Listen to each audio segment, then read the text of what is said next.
Yeah. Well, what's the crack? How's it going? You're all very welcome to episode 9 of the Harden Up podcast. I'm Tom O'Mahony.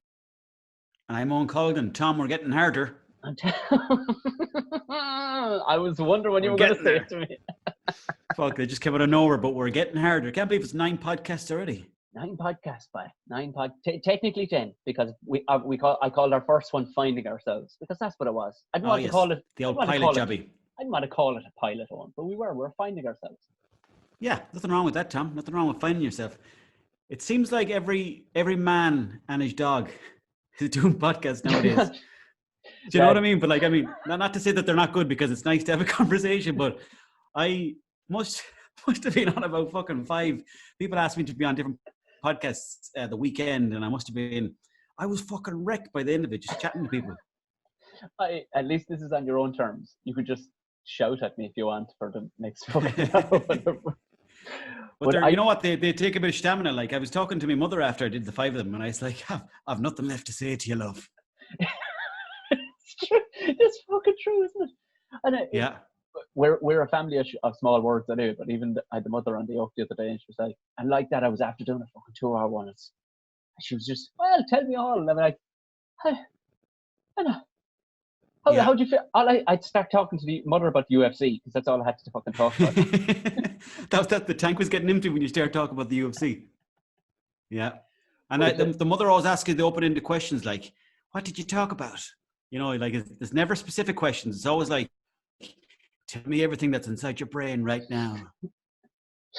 And they'll ask it 4 different ways as well. You're like, Jesus, you asked me that already. Yeah. And what did he say? And did he say it now? Oh, go away out of that, just as a gas man. What was he saying to you again? Oh, yeah. And I don't know, maybe that was always the way, but as I'm getting older, and I don't know, when people repeat themselves, saying the same fucking thing to you 4 times, like, yeah, lad, we had this 30 seconds ago, we had this question, why are you asking me it again? Like, it just starts to fucking break me. But it is true. Yeah. It is true. I've helped set up a bunch. I'd say in the last fortnight, there must be 8 lads. I'm after giving them. And I need to start doing tutorials on setting up a fucking podcast. There's a genre in itself. A podcast about how to set up podcasts. Trust me, some cunt is already there. I guarantee it. There's probably 500 fuckers already there. Like. But even on Instagram, like, you see people popping up pages, it's like the something and something podcast, or the on the ball, off the ball, inside the ball, over the ball, fucking under the ball. Fucking the ball. Just simple as that. Fucking the ball. Who took the ball home with them? You know? I think I was, I'd go, it's always like snappy, like we just harden up or whatever. It's always snappy things. I think if I was to do a sports one, because there's so many sports ones, I think I'd call it something like ball burst going home. Do you know what I mean? An ignorant negative fucking podcast, like just about sport. Yeah. Just one that stands out because it's just so ignorant. You're like, the ball is gone, go, I'm off fucking home, or something like that. Yeah. Thanks for the use of the hall. Good night, thanks. Turn off the lights after you cunts. Did you have... Go again? Did you have derby footballs back in the day? What do you mean? Oh, yes. Yeah, fucking hell. Yeah. Wow. That is... Oh, man, that's some blast from the past. That's right up there with fucking Cadet Cola now, that is. Fucking hell. Derby footballs. Yeah. Yeah. You'd give it a good fucking belt for the top corner, and it just kind of like move like that. You kind of have a bit of a spasm in the air. And they were bastards and there was another one, they were champion, I think, but they were hard as fucking, and if they froze at all outside in the yard. Yeah. Do you know the ones I'm on about? And you go out with the trainer. I know it's a champion on the front. There were white balls and they'd maybe a bit of a red dot on them or something like that. That's him. And they made an orange one as well. And you'd hit it a fucking lash. Well, you may be kicking a concrete fucking block. Yeah. They'd do a number on your foot altogether, yeah. Bad bastards in the buildings. If there was no football around at all, they were bad fuckers. They'd fill it up with mortar. Because the champion never lost shit shape. It was a plastic ball anyway. Yeah. And of course, in fairness to the champion, he always kept in good shape. That was the one thing that the champion had gone from. He was a fucking hedge kind of ball. He never let himself go. In fairness, never let himself. Always kept up appearances. Fair play to the ball. But you might get a derby sometimes and it looked like, Jesus Christ, someone had melted it. I remember leaving one in the car one time on the way to the beach, and we got that. This is a bit of a right joke now for the beach, and it was probably only maybe 5 or 6 down to Tramore in County Waterford. By the time we got there, the fucking thing was like a fucking piece of chewing gum, just stuck to the back window. The outfit giving out yards. Fucking. Oh Christ above. This stinking plastic ball didn't come out of the car for about 2 months afterwards. It was just fucking horrendous. Do you remember the time you got your first football, the first Mitra football? I do, yeah, I do. And because we did a gravel yard and a concrete yard, and Jesus Christ Almighty, because you could take it down the field, all right. Sure, the fields were never cut like a fucking pitch, so you'd be kicking around the yard, and that force mark that would come on it, because of course, being a decent leather ball, kicking around on gravel or concrete, they're going to fucking ruin the thing, like. Yeah. But you always felt like you were the top boy in school when you had a Mitra football, but yeah, that didn't really last that long. Somebody gave me a blast from the past the other day. I got these gloves. I was showing to you. You can pick up anything up to 400 degrees with these gloves, right? They're for the barbecue. So right. I swear to God. But they're black wool. They're almost like a wool, thick wool, but they've got red lines all over them, right? Which was only somebody, when I put them up on Instagram, people went, "Are they the Mikasa fucking autumn brand or something?" I was going, Mikasa? Where do I know Mikasa from? They're the yellow and black ones, no? Yes. Fuck me. Yeah. Blast from the past, boy. Oh man, I used to love them. You'd be kind of rubbing your hands together, and you wouldn't be able to get too much friction on them because there was great grip on them. And they'd fucking stink if you left them wet then inside the gear bag, wouldn't they? Oh, they'd be like a wet fish. How was your week? Yeah, they'd be just fuck. The week's so well. Monday. What? It's podcast. You mean isn't today? Today? Just today, is it? No, since I talked to you last, I didn't talk to you since last week. How are you keeping? It's been pretty good. Like sometimes it seems like I always go into a loop of like I'll do very well, and I'll be like I'll do a lot of running, I'll eat very healthy, I'll do a lot of podcasts, do a lot of writing, and then I'll be like I deserve a load of drink, and then I'll have a load of drink, and then I'll end up being like, oh God, what am I doing with my life? And then I'll have to reassess my whole career again, and it's sort of like a vicious circle. So I'm trying to crack that cycle, by maybe cutting down on the booze. What was the booze situation? Let me know. I need to drink with fucking people, to be honest with you. I'm drinking by myself out the back. I know. Yeah, no, me too. I could, because like I'm living back in Mayo and Outtown, I have this like my own little room here. So I had to come in here and myself and my missus, we sometimes pop down to the shop for biscuits. Just when I'm not doing podcasts, we'll be eating biscuits, Yeah. Biscuit sales have gone through the fucking roof. Oh. I put up a... The Mikado boys are cleaning up. I put up a whatchamacallit a couple of weeks ago, and I thought it was a general observation that 49 cents fucking chocolate digestives in SuperValu are going to be the ruination of it. And I wasn't wrong. The amount of people that actually messaged me going, "Oh lad, I can't start a packet of chocolate digestives." You have to go the whole way down. You have to go the whole way down. If they're in the house, Tom, they're going to be gone. My problem, I'm sure you have the same. If I have something in the house, if it's bad for you, it's going to be gone, whether it be drink or whether it be sweets or chocolate. I just have to fucking have it. So went down to the shop the other day and I said, it was kind of, the sun wasn't even out, but I was like, is it kind of sunny? Will I get a bottle of wine for myself? No, I wasn't even going to be outside, Tom. And anyways, I came back and I was doing a bit of writing, and inside my head I was like, oh yeah, this is brilliant stuff, because I'd been drinking a small bit thinking it was very good. But then I ended up polishing the bottle in about an hour and 10 minutes, and just went back into the missus with big red cheeks, and kind of like spent the rest of the evening confused. Just walking in and out of rooms, like not really knowing what I was doing, going, why did I drink this much? And like there's a time and place for the drink. I do believe that, like, and if you can pick your fights, pick your battles, then you're in a good place. So I had it worked out when we were in normal times. I had my drinking worked out. I would have no responsibility before or after the event or during the event.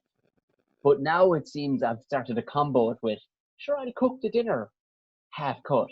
And now all of a sudden herself is going, where's the meat? Fuck. Yeah, so you're forgetting large portions of the meal because of the booze. You know? Yeah. And I put totally wrong stuff into the fucking meat, into the chicken wings there the week before last. And they look great. But as soon as I bit into them, I went, oh, Jesus Christ. I don't know what shit I put in on top of them. It was not the right fucking thing in it. The whole lot had to go in the bin. Sure, of course, I was langers. I didn't know what the fuck was going on. And pots and pans fucking steaming up. And yeah, of course, I think I'm fucking Jamie Oliver inside there, flying around the place. Like. But I've had to tone it down a small bit, but I'm starting to tone it down because in the sense of the actual, the strength of it too. Oh, Jesus. I was going into old Aldi there and they've stuff, it's called brown bear beer. It's just fucking 6 or 7%. You fucking run the car on the stuff. You know? two or three of those and you'd know about it. Like, you wouldn't be doing much cooking after that. Well, I started one the other day on an empty stomach and I'm not padding with you. Halfway down it was like, oh, big red cheeks of me walking around the fucking house, steaming. Yeah. Couldn't find my shoes anywhere. It's a 2-bed house, son. Couldn't find my shoes anywhere. Couldn't.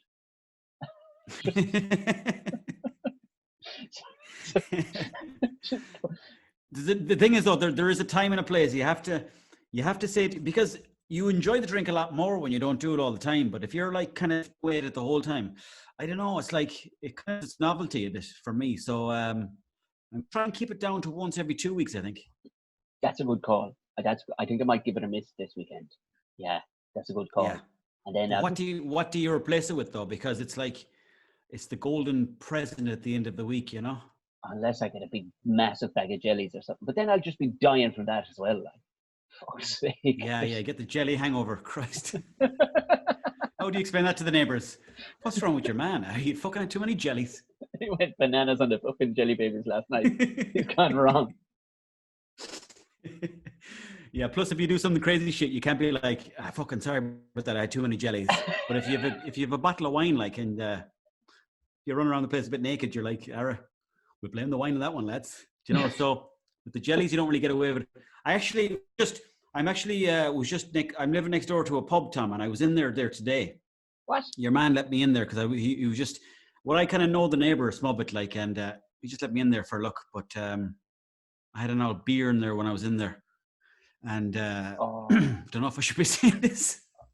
I might have to cut this bit out of the podcast. But did he charge you for it? It was nice. Did he charge you for it? No. Well, then that's fine. No. That's fine. Okay, it's all above board. Well, I'm happy to hear that. So, but it was nice to be in there, and I was playing a bit of pool, and just the sound of the white ball going down the table, I was like, please give me more of this. The thing is, Tom, it's just like the illusion. I think I don't know if it's the illusion or what we're brought up with in Ireland, but like, it's almost like the drink is your reward at the end of the week, and nobody ever told me what I should replace it with. If I don't drink, what do I replace it with? I know you can go running and everything like that, but sure, what are you going to be doing at 11 o'clock at night? But sure, this is it. Like, I mean, I think a lot of nations, I don't know. You see, this is why we're good crack too. Like, I mean, people, they have been trying to push it on us a fair bit, like going, oh, we should be more European, you know, have one fucking little wine at 6 o'clock in the evening out in the plaza. And you're like, listen here to me, fucking Pedro. It's pissing down fucking rain 9 out of the 12 months in this fucking place. It's dark as a fucking bag 8 out of the 12 months in the fucking place. Would you not let us fucking have something? There was a great line years ago. There was a pub up the road from us, and it was called The Tatch. Quite literally, it was attached pub, but it was more like a fucking detached is what it was, because all the headbangers that would be inside in this place. But it used to get raided every I swear to God. We'd be doing those conspiracy guys Latin podcast 7 hours if I was to start talking about the likes of fucking handbag, Sylvester. Fuck, oh Lord! You could write a book on them. Like, serving me no bother when I was 15, not a bother. But because I worked, they didn't care about my age. I just care about where I worked. I worked in the pig farm up the road. So it's like, for sure. Gotcha. Yeah, that's good enough, you know. But they got raided. This is down the rural country road now. Fucking nothing else down there. Nothing else down this road. Bar sheep and fucking bad memories. You know, nothing of. And for about the 15th time they got raided, and when it came up in front of this notorious judge, He basically put his head in his hands and went to the guard, "Would you not leave him alone?" That's a bit of common sense, though, you know. He says these people are in a deprived area, and it went out on the newspaper. And of course, people were in uproar. They were going, "Deprived? We're not fucking deprived." You're going, "You fucking are, lads, and you deserve to have an alcoholic beverage. Like, these people deserve this song." You know what I mean? Like, Yeah. The thing is, what, like, in places like France, I know, like, they only have one or two drinks.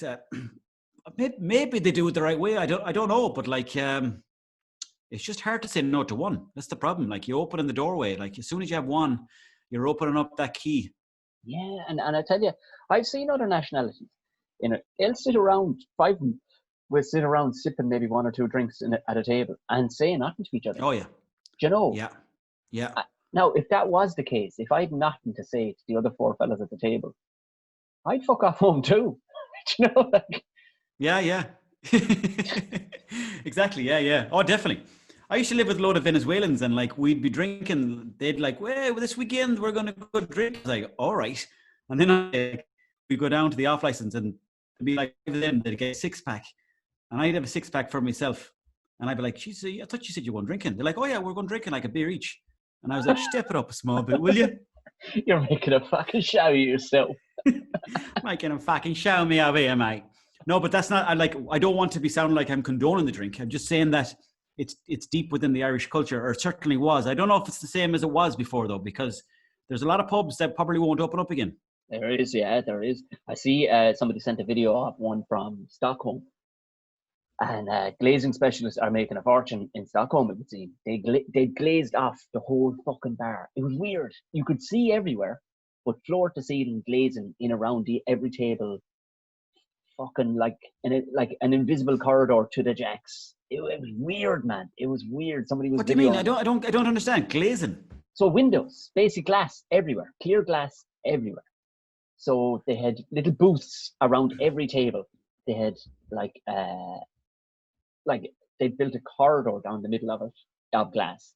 So if you kind of looked at it with kind of squinty eyes, it would look like the whole place looks normal. But as soon as you start focusing, you realize, fuck me, everything is a glass box around.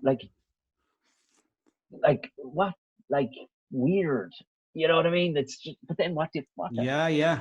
What the fuck do you do? The Swedes, I don't think that they took the whole coronavirus too seriously. I think they had the herd mentality for the whole thing, because a friend of mine lives over there, and he said that there was no lockdown at all. He said he never had to stay in the house, not once. Fuck. I mean, so maybe the Swedes know something we don't know. Maybe they do. Maybe it's a case of, burnout. Herd mentality is what they call it. Yeah. That's what they call it. Yeah. So I don't know. But yeah, my week was like I said, wandering around the house. Sorry, Tom, I should ask you, how was your week? Sorry. You're all right. It's, the chances are very little happened. That's the thing. Nobody's asking each other how. People are frightened to ask me, well, how are you getting on? The same as I was last week. Yeah. I Groundhog Day. I helped out a fella next door with a bit of building work today, and I did not realize that he had as much needed doing as he fucking needed doing. Oh, right. Jesus Christ! I don't know when I last picked up that many concrete blocks and broken bits of concrete blocks around the place. The fucking hands are pulled off me. They're barely there. They're almost worn off down to fucking stumps. I'm gone as soft. You mind your fucking gyms. I tell you one thing. You mind any of them fucking gyms. Put a lad in around horse and blocks twice a week, even. Just twice a week for 2 hours, and that's it. Say no more. You don't need no fucking gym. I sweated bullets today, and I'm passionate. Fucking tongue stuck to They're the top. construction athletes, yeah. And he this other lad working there, and he was only an old bag of bones to look at him like, and he was fucking smoking a joint and everything first thing in the morning, and he just had there, and he could catch 1 6-inch block with one hand and one with the fucking other, and the same fucker, he's that skinny, if you turned him sideways he could mark him absent. Do you know what I mean? Like, yeah. But so what? He was knocking around the side stone, was he? Yeah, well, I'd say that he's sort of fella out to take 10 giants to get this fella stoned. You know what I mean? This was I only got you. this Yeah, is yeah, only an old leveler, like, you know what I mean? He's like, he was yeah, yeah, yeah. a beer in the old green, you know yourself. I was like, no, I don't know. First thing in the morning, no. I don't drink.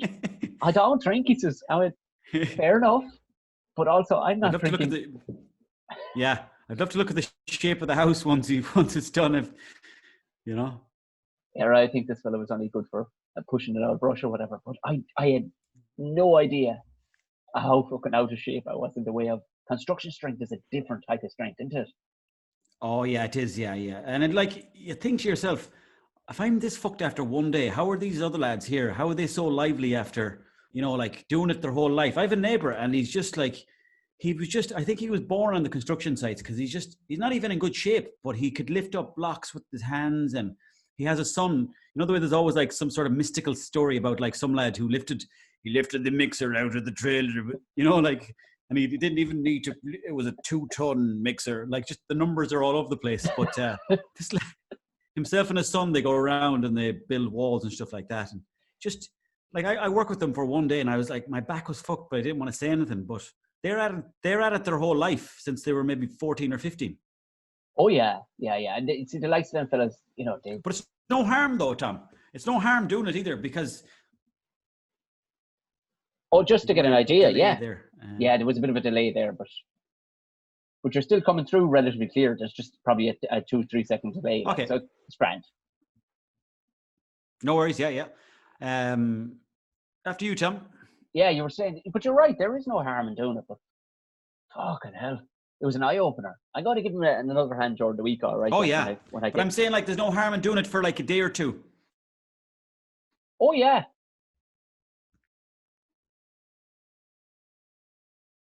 Sorry, there seems to be a delay. Well, like, let me see what's going on here now.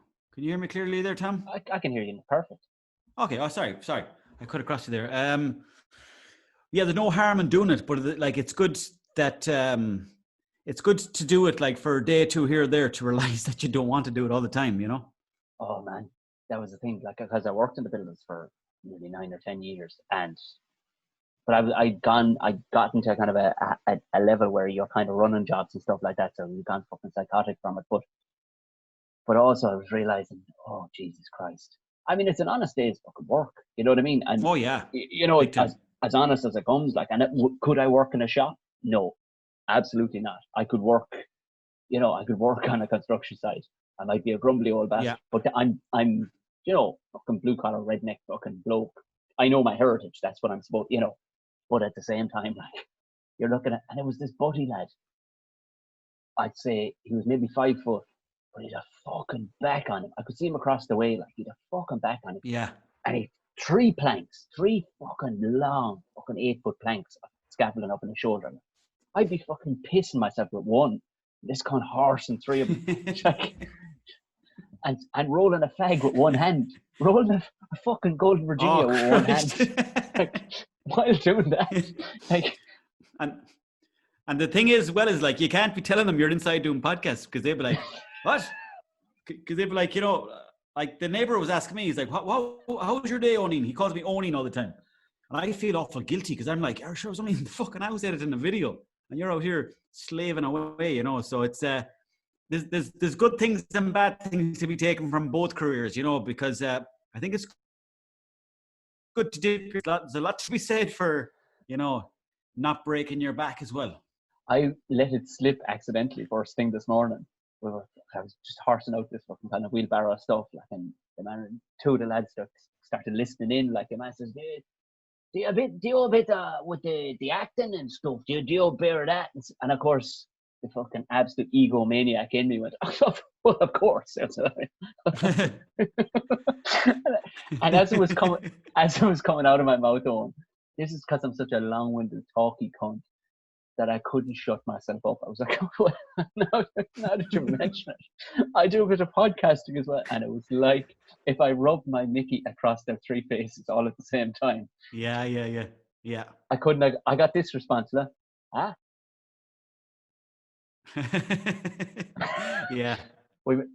How do you explain it? And there's the way they speak in Wicklow is it's non-sarcastic. it's sarcastic, but they don't mean it to be. Like after I said that, the voice froze for about 3 seconds. Your man went, "Well, you may get on and do a bit," and just found a way. That was, it was the way he said it. Almost any other accent wouldn't have sounded as good. We may get on and do a bit. It was like, we may get on and do a bit. Yeah. I started crying. No, I know what you mean. Yeah, crying. There's a bit of a guilt there. Yeah, but you're like, if you were there for like 9 or 10 years on the sites, and I was on the sites for I'd say about 5 years in total. It's plenty enough time to be on there. Oh, yeah. You earned your stripes. So that was my week. I realized how soft I'm gone.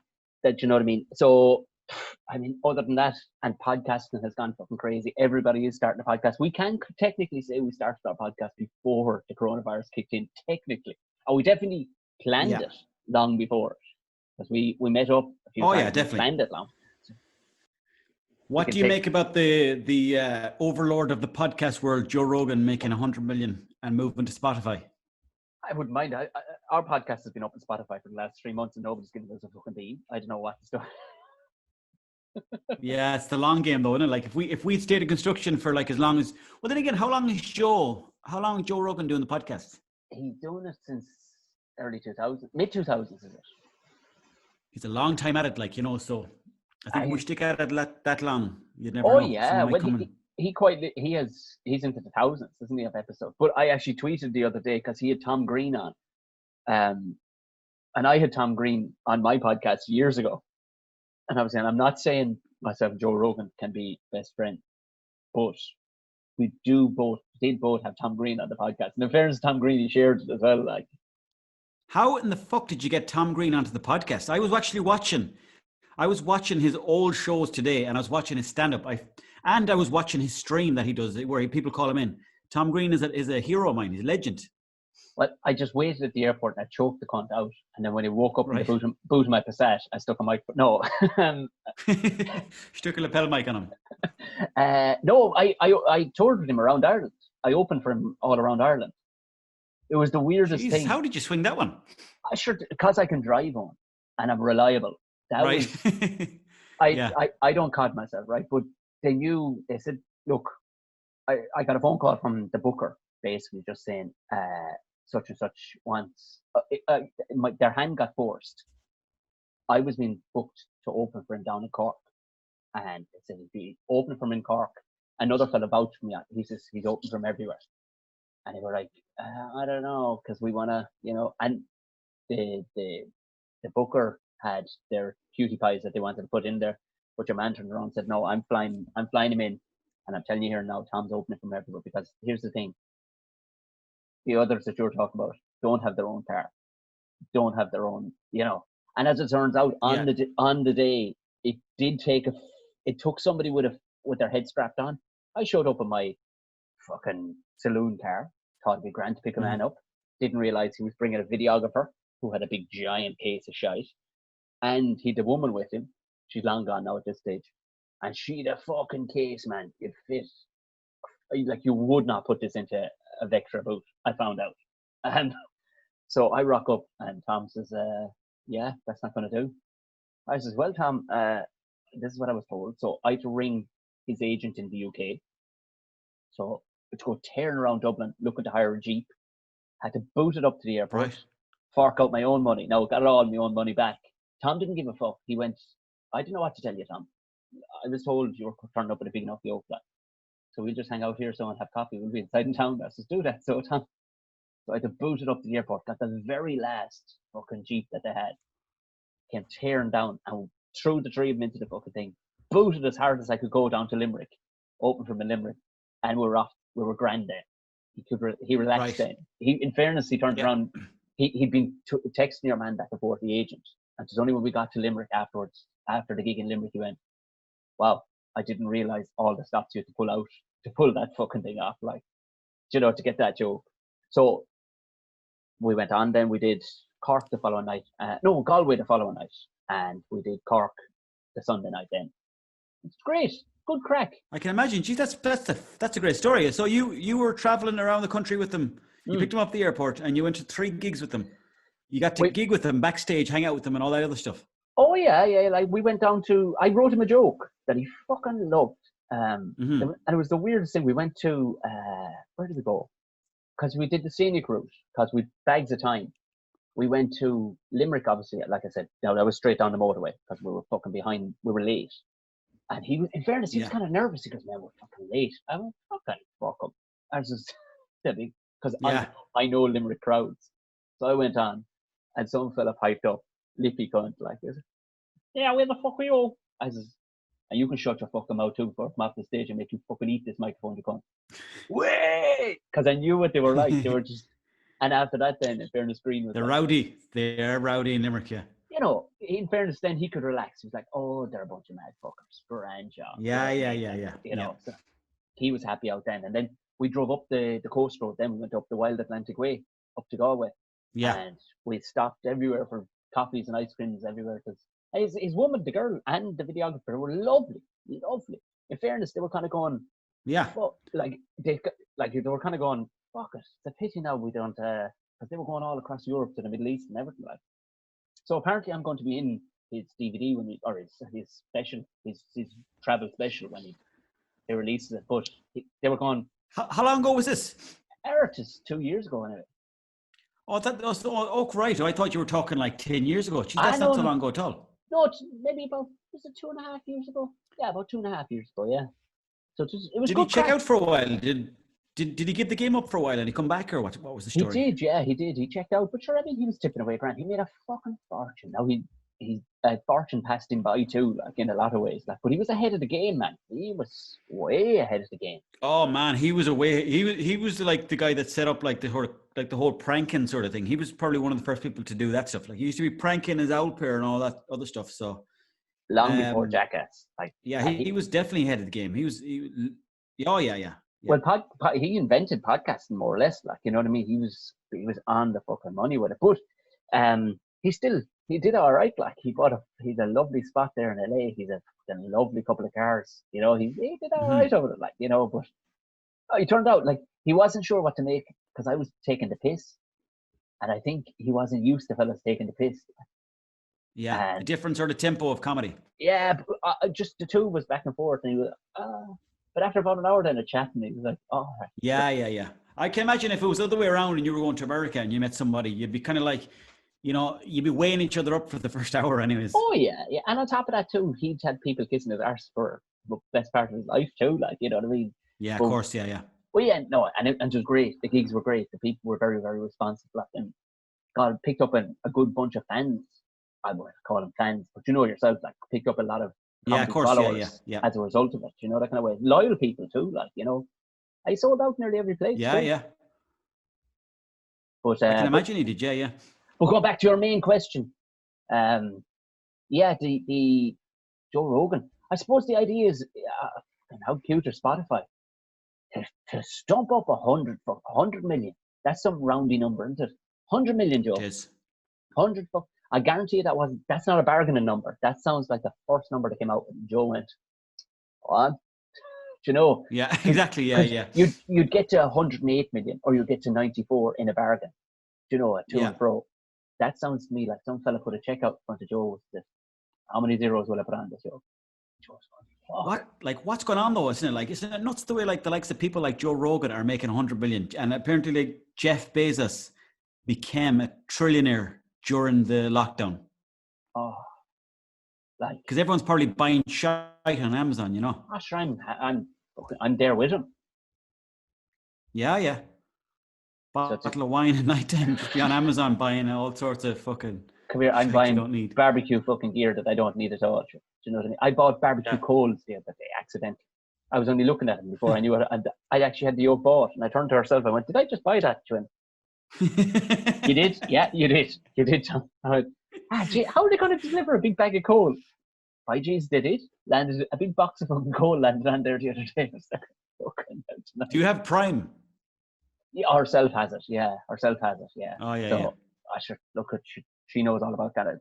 So it's free delivery for a big heavy yoke. Like your man must have been cursing me inside the van going, "For this cunt with his Prime box." Yeah. And he fucking made me haul this up the yard. Bastard. wonder what he got. Probably lovely. Not realising there's only an old bag of coal that I could have gotten down the fucking super value.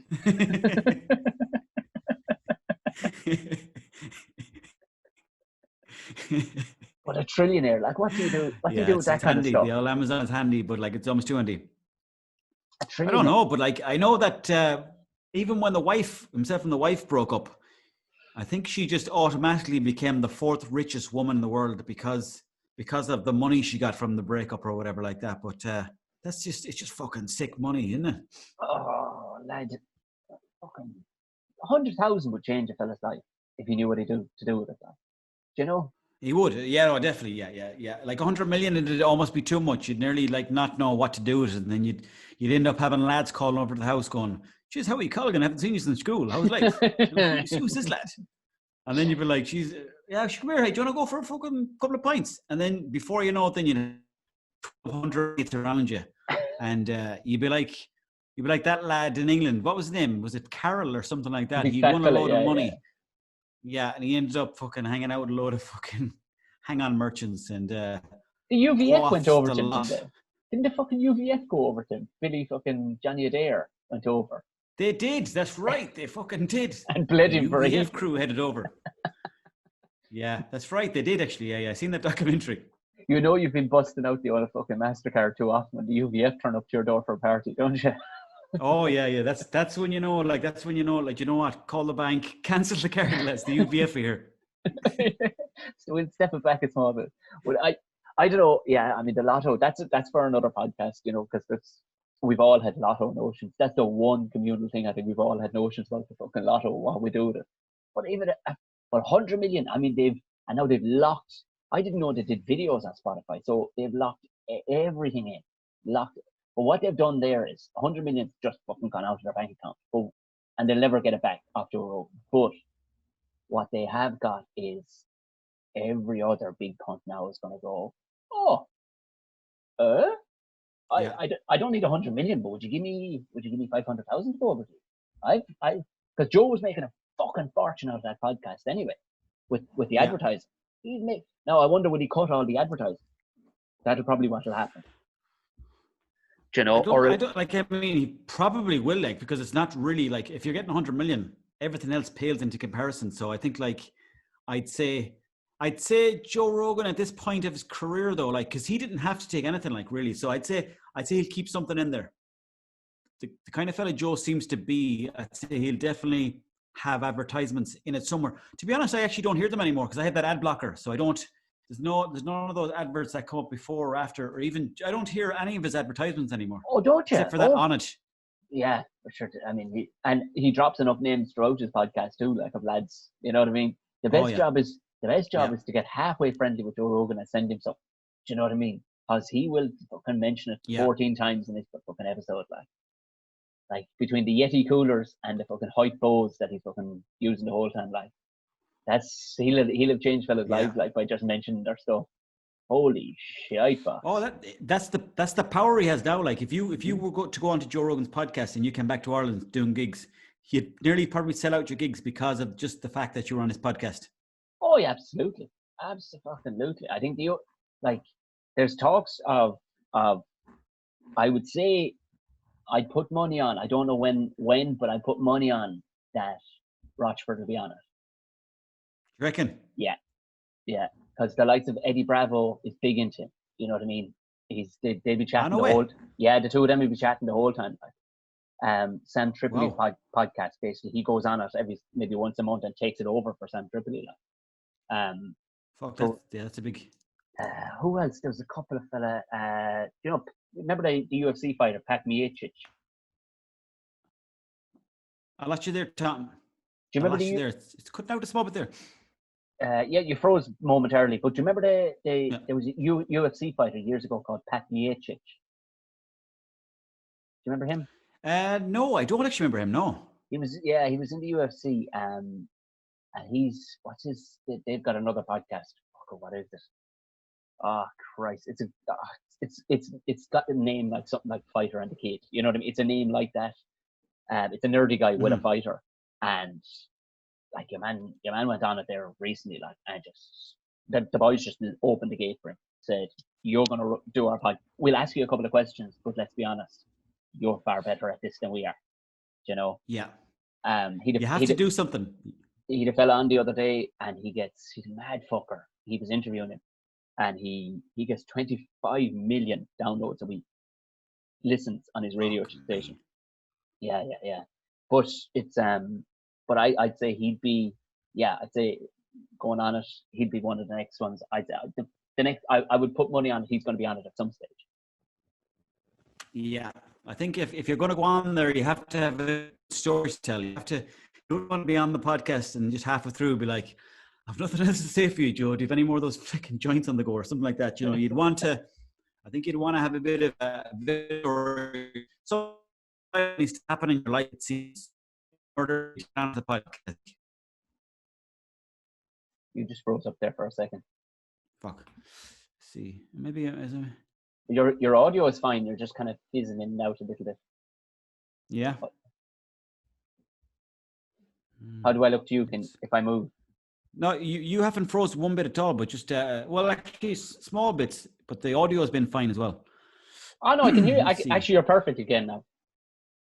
But yeah. you are right. You'd need some sort of scale, like, you know what I mean. I'd say he's dying to get McGregor on, but McGregor's cute enough. McGregor's cute enough by. He knows full well you can't go on a 3-hour podcast with a fella who can talk. You know what I mean? He can talk, and he's got no real agenda either. Like, especially a man who's getting 100 million into his pocket, he doesn't really have anyone to side with, you know. So he doesn't have to kind of go with any agenda like probably lads in the UFC do. So I'd say you're right. McGregor's too cute to go on there, just for now, anyways. But I'd say down the line he might go on it. Maybe when he's about 50 or 60. Yeah, when he's probably retired, long out of it, like, and it means nothing to him. Yeah. But he, because people have asked him, when are you going to go on Rogan? You know, like, you know, and like, the one thing to go on, because the likes of fucking Ariel Hawani there is going to kiss his hole the whole way through it, like, it's going to, you know. Exactly, yeah. I reckon if McGregor went on to Joe Rogan's podcast, it'd probably be the biggest podcast ever. I'd say it'd be the biggest numbers ever seen on a podcast. I think the biggest now is Alex Jones and Joe Rogan. I think. Is it? Oh, it's well worth a listen. I think it's yeah, it's a great one. Oh man, I fucking Alex Jones, for better or for worse, is the best crack going. He's some value for money by him too. Unbelievable, man. Just the fucking energy he has. And even if you watch him from 10 years ago to his voice has completely changed because of all the shouting he does be doing. He sounds like a man who's smoking about 70 fags a day, doesn't he? Yeah, well, I'd well believe it. But the same way, Rochford the same way, recalling shit like that, like paragraph fucking agenda. He can do all that shit. I don't know what in the fuck, how they do that stuff, but I suppose it's probably just like you know, like it's like anything. If you keep doing it enough, like if you're reading so much and you're sort of repeating it then on your podcast and all the stuff like that, like you just kind of get in probably to a groove of that sort of stuff, I guess, you know. But my memory is shocking. I could read something this morning, and then in the evening time I'd be like, what was that all about? You know, I'd be forgetting half of it, and then it might pop into my brain about 3 months later when it's too fucking late. Yeah, but you're always making stuff too. You'd be making stuff you're thinking of 17 different jokes going, I could come at that at a different angle. What? Yeah. Where did I leave my shoes? Do you know? So yeah. You know, just horses for courses too. Swings and roundabouts. I love that one. Swings. No, of course, yeah. I was only talking. I also made another major faux pas today. I mentioned not bad enough that I mentioned I was a bit of an actor and stand-up comedian, don't you mind, and a fucking podcaster in front of these fucking builders, right? One of them was going on to me about, what are you having for breakfast now? He says to me, I says, Irish, or I'd be out Weetabix, I says myself, you know, fucking deadly. You need a good shot of fucking something in the morning. Big fry for me now. A fry man every morning. I went, yeah. I says, I was thinking of knocking it on the fucking head. I says, a mate of mine there, he's on the old keto diet there, you know.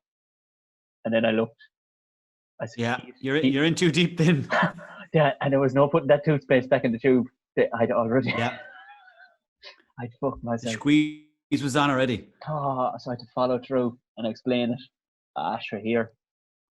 These men had never a fag with whatever you're having. in the way breakfast first thing in the morning, and a big heap of whatever you're having first thing in the morning. Yeah. Oh, and the fact that I came out and said, "Oh no, I made mine there, but he won't touch a bit of grub till 12 o'clock in the day, and then he'll eat like a horse till 8."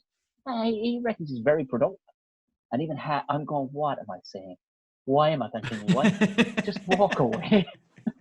Yeah, I know what you mean. Yeah, sure. Any times, even when it came down to the Hardy Book stuff, like if I was talking to certain neighbours, they'd be like, "Oh, how's the Hardy Book stuff going?" I'd just be like, "Fucking shite, absolute shite." Like I'd have to play it down. Like, that was the worst thing I ever thought to be doing in my life. I should have got a proper job. Like, just depending on the person you're talking to, you can either sound like daft or else, whatever. Oh, sure, I know. I remember a lad went up to buy timber off one time. They had a small sawmill. I went to school with these two lads, and they were a little older. They were in the sisters' class, the two boys, and they never they're still living in their 40s now. They're still living with parents. And when I mean up the mountain, I mean up the fucking mountain, like, and worth a fortune. These two lads, because they're hauling timber out of the forest all the time, and they're milling it and selling it to fellas now who maybe want to make it fucking a nice fencing, or sell it to a fellow who wants to make, floorboards for a horse box or something or whatever. But I was up there one day getting timber for an old thing, and also, actually, I say for a thing, it was for our wedding. They were our centerpieces. I wanted to get rings of timber, and when I was trying to explain this to a man with glasses as thick as fucking jam jars, and he'd at least he'd about 3 teeth, and all of them were brown, and and it was the exact same thing. I'm like, "So we want them for our wedding centerpieces," and your man is looking at me like, "What? What are you doing with yourself?" Yeah. And he just talked through that. He didn't even want to know what they were for, right? Because he just couldn't wrap his fucking head around it. This man had never been with a woman, full stop. But next thing he says, "Now what are you at yourself anyway? Are you still at the building? You are." And what I should have said on was, "Absolutely, I'm still at the building." But did I say that? No. I said, "Aaron Osher, I'm doing stand-up comedy and bit of acting and stuff." And again, halfway through that first sentence, I went, "What am I saying this to this man for?" He was looking at me like, again, if I pulled my flute out and rubbed it across his chainsaw, it would have made more sense to him. Do you know what I mean? He just looked at me like, "What are you doing with what? What are you doing with your life?" Do you know, he looked at me that, and then I tried to play it off with, "But I suppose I was always a messer in school, wasn't I?" And he kind of looked at me like, "Well, you could have done something with yourself if you applied yourself." Do you know, he looked at me angry, and I'm kind of going, "Applied myself? Cunt, you're up the side of a fucking mountain. You don't know what a woman looks like nude." Do you know what I mean? Like,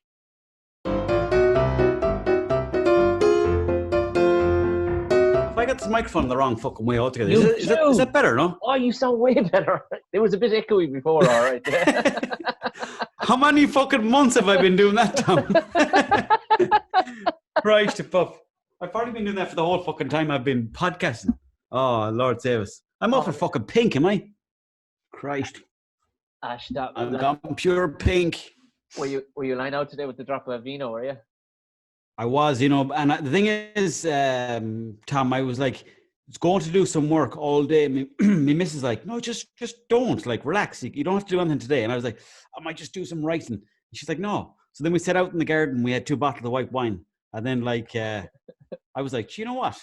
And it takes you a while to kind of let go of stuff. It takes you a while to let go of your work. But then after 3 or 4 glasses, I was like, fuck that shite of fucking social media. Fuck it off, Sometimes because it's like all encompassing of your life, it's like there's no break from it. Especially you have such a high intensity of the stuff. I don't know how you keep it up. Well, to me, Tom, it doesn't feel like that. I look at other people and I'm like, what are they doing? How are they getting out podcasts and how are they getting out other stuff? I can't even concentrate on one thing, but I just randomly do stuff as opposed to concentrate on one thing, we'll say. Yeah. Well, it works well though. It works well. Cheers. So we'll jump back in. So we'll tell the truth. We'll say that we had a break of what we call it because now I wanted to wish you a happy birthday. So I say by the power of the internet, we took a sabbatical for 2 days there. Owen didn't want to finish the episode with it not being his birthday, so he's dragged it over 3 days. which I Yeah. appreciate. I appreciate. Happy birthday to you. What does a man get on his birthday when you're in lockdown? Did you get like a daisy chain or something made out of leaves? Do you know back in the day, Tom, when it was your birthday, you'd always get like a card with a couple of quid in it, and you'd be delighted to be getting that. Yeah. And nowadays, I still expect it, but I'm only getting phone calls from my parents going, "Happy birthday," and then, "When are you coming back to see us?" I know I'll be back during the week. Sound, and then that's kind of pretty much it. Then I had a couple of drinks there at the house, and my missus looked after me. Now she made me a nice bit of grub, and that was kind of it. Then really, nothing else, because I was just didn't really think to do anything. And obviously with the lockdown, there's not a whole lot of places you can go to. But it was a nice day though, so we were out in the garden. The neighbour's dog was in with us, so we had a nice chilled out time listening to some music. Can't complain. That sounds lovely. A dog. Once there's a dog involved, you're grand. You line out in the grass, sup and wine. Oh yeah. And a dog shows up. Jesus Christ, you're just a party. And a dog showed up, and it's not your dog, which is even better again, because that means you have to look after him full time. But you can just dip in and out of his life. Oh yeah, it's like when a dog shows up at a party or inside in a pub. When the dog comes into the pub, everybody gets excited, don't they? Unbelievable. Yeah. Just like it's a woman magnet. If you're single and you're trying to get the hop, bring a little puppy into the pub with you. Oh yeah. A proper cute looking yoke too. Like it doesn't matter how stupid looking it is, just a cute little yoke. You're off to the races. Even if it's a fucking poodle, you get away with it. I do love the way our podcast, we start off with great intentions and they all roll straight back to alcohol inside 2 minutes. Well, yeah, it's true. Yeah, I suppose we both like the sauce, but we never condone it though. Like we're both, I think, on the path of trying to give it up. Yeah, well, it's the demon that we're always fighting, isn't it? It's like, get back, you bastard! Oh, come here, give me a hug. Come back, you bastard! You know. Like... Yeah. So it's like, come on into the house, come on in. Another row with the fucking beer again. Like, for fuck's sake, that bastard! It's like an old cousin, that savage crack, but a fucking asshole. He'd break everything around the place and fucking eat everything inside the fridge, but you still have him around. Like, he'll turn on you. Yeah. He's great crack, but he'll turn on you in the front room. Man, he's a bottle of beer fucking turned on me, I can tell you. But it was normally it was normally the 14th or 15th one. So I was looking up. Christ. I was looking up your birthday. Obviously today being May 27th, and I found, because it's a brilliant thing that anybody should look up. It's called Florida Man. There was a bunch of them after creating. Jesus, like it's after taking off, and there's a load of crowds after starting websites. But this one seems to be fairly legit. What is it? It's WTV W or Y. There's a bunch of them you'll have to fuck around, but this one, I remember this story because my sister is involved in kind of brain science and stuff, right? And I was asking her all about zombies. That's we could do a whole episode, right? Because, wait, you see this now, right? I'm going to throw this screen up in front of you. I hope you can read it. If the Vino hasn't taken it. Can you read that? Can you see it? No, that's just a black screen. Oh, yes, okay, right. Yes, let me put on my spectacles. Your spectacles. Put on them spectacles. So 36-year-old man that I am. So yeah. So for the listeners, this happened May 27th, a couple of years back, somewhere Miami, AP. So Miami police witnesses say that an officer was fatally shot a naked man who was chewing the face of another man on downtown Causeway off-ramp. The Miami Herald reports gunshots were heard at 2 p.m. middle of the day. Owen, this whore was ate in the face of a man on a bridge. Right.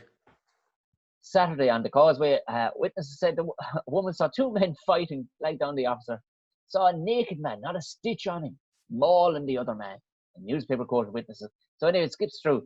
So it turns out anyway, a 23-year-old Central Florida man has been charged with murder for allegedly. Oh, this was on the same day. So Florida is flying it here now. 23-year-old man, a bit younger than yourself, trying to throw a toddler against the bed. For the love of Jesus. Right. Christ. But we'll cut back to the other fella. I should have found the full story on the other fella. That lad. So it turns out, right, he was gone stone mad.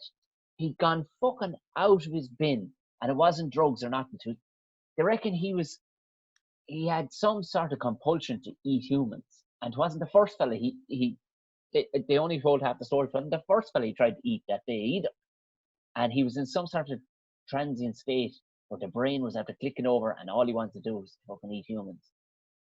And I said to the sister, I says, how close are we to zombies? She goes, it wouldn't end up like zombies movie. That's just a roll of the dice, zombies in the movies. But it is possible, she said. It is possible that a protein deficiency. A cannibal job. Yeah, a protein deficiency could go wrong with a virus in the head. Like we've all heard of them bugs that get into cats and make them more or get into mice and make them more brave. What's it called? Toximopology or something it's called. And basically it makes them more brave. And it's in cats it's in every cat on the planet, this thing. But when whatever which way they leave it around the place, probably through fucking shitting or pissing or whatever, mice scoop it up. It infects the body forever, and it immediately lowers your danger sensors. So loads of people who've been killed on motorbike accidents, humans can get it. Loads of people have been killed on motorbike accidents. They've actually tested them for it, and they have it as well. So the sister was saying, relating to the other one, it can drive. This one can make you a bit dangerous. A little tweak of that in the old down the old laboratory, we could be a bunch of fucking zombies in 2 seconds, and that would have happened all on your birthday. Christ, you're fucking giving me the willies now. So what like, when did that happen? It was 2013, I think it was. Right. But he went on a fucking rampage, that lad. He was making an impact, and he didn't want a stitch of clothing on him. I mean, no doubt you've gotten yourself into situations like it, but I don't think you've ever hit the head off a man, have you? No, I have definitely haven't. Not planning to either, but like, Florida is a nutty old spot. You were saying you lived down there before, didn't you? Tis stone mad, oh. Tis stone mad. Like, there's to be knocking on fellas to go, and tis such, like, Mammy is wild anyway, but, and Fort Lauderdale not as wild, but Miami is just, it's like two different fucking worlds, and neither one of them look anything like the world we live in. Like, one world, you're standing outside Versace's house, you know what I mean? And it's down on the beach, and it's ridiculous. Everybody, including the dogs, are retained. You know what I mean? It's just, it doesn't, it doesn't even look real, right? The way it looks like it's a staged part of the Truman Show, this place. But you go across the fucking town, and oh my Jesus! Oh, how would the wild Irish lads fit into like places like that in America? I often wondered, how would the lads you'd meet like on the street over here, or like the fellas you'd meet in different parts of Ireland, how would they fit into somewhere like that in Florida? I don't know. I mean, when you're talking about the wild men, I don't think they'd fit in.